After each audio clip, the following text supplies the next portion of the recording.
കോഴിക്കോട് മാവൂരിലെ അതുൽ ദേവിന് നഷ്ടപ്പെട്ട പേഴ്സ് ഒരാഴ്ചക്കുള്ളിൽ തിരിച്ചു കിട്ടി.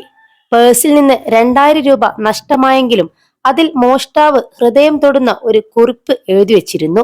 ഈ കുറിപ്പാണിവിടെ ശ്രദ്ധയാവുന്നത്. ഇന്നത്തെ നഷ്ടം നാളത്തെ ലാഭം. ഇതു ഞാൻ എടുക്കുന്നു. ദൈവമുണ്ടെന്ന് എനിക്ക് മനസ്സിലായി. എന്നോട് ക്ഷമിക്കണം. ഈ കടം ഞാൻ എന്നെങ്കിലും തീർക്കും. അത് എന്റെ വാക്കാണ്. ചതിക്കില്ല, ഉറപ്പ്. നിങ്ങളെ ഈശ്വരൻ രക്ഷിക്കും.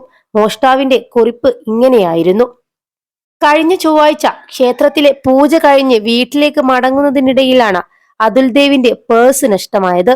ATM കാർഡടക്കം വിലപ്പെട്ട രേഖകളെല്ലാം ഉള്ളതിനാൽ വന്ന വഴിയെല്ലാം തിരിഞ്ഞുപോയെങ്കിലും പേഴ്സ് കിട്ടിയില്ല.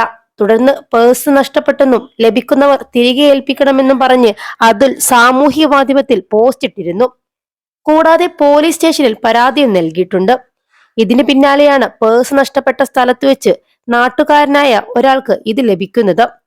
ഇയാൾ പേഴ്സ് അതുലിനെ തിരികെ ഏൽപ്പിച്ചു. എന്നാൽ പേഴ്സിലുണ്ടായിരുന്ന പണത്തിന് പകരം ഒരു കുറിപ്പാണ് ലഭിച്ചതെന്ന് അതുൽ പറഞ്ഞു. പണം നഷ്ടപ്പെട്ടെങ്കിലും ലൈസൻസ്, ആധാർ കാർഡ് ഉൾപ്പെടെയുള്ള തിരിച്ചറിയൽ കാർഡ് ലഭിച്ചതിൽ സന്തോഷമുണ്ടെന്നും ദൈവം അനുഗ്രഹിക്കട്ടെ എന്ന് ആശംസിച്ച് മോഷ്ടാവിനെയും ദൈവം അനുഗ്രഹിക്കട്ടെ എന്ന് മാത്രമാണ് തന്റെ പ്രാർത്ഥനയെന്നും അതുൽ പറയുന്നു. +2 ഡിഗ്രി കഴിഞ്ഞവർക്ക് വേൾഡ്സ് ഫസ്റ്റ് AR/VR ക്ലാസ് റൂമിലൂടെ സ്മാർട്ട് ഫോൺ എഞ്ചിനീയർ ആവാം. കൂടുതൽ അറിയാൻ വിളിക്കൂ ബ്രിഡ്കോ ആൻഡ് ബ്രിഡ്കോ. അതുൽ ഈ കത്ത് ഫേസ്ബുക്കിലും സോഷ്യൽ മീഡിയയിലും പോസ്റ്റ് ചെയ്തപ്പോൾ ഒരുപാട് കമന്റുകളാണ് ഇതിന് താഴെ വന്നത്. ഹൃദയം തൊടുന്ന കത്ത് എന്നൊക്കെയാണ് കുറിപ്പുകൾ വന്നത്.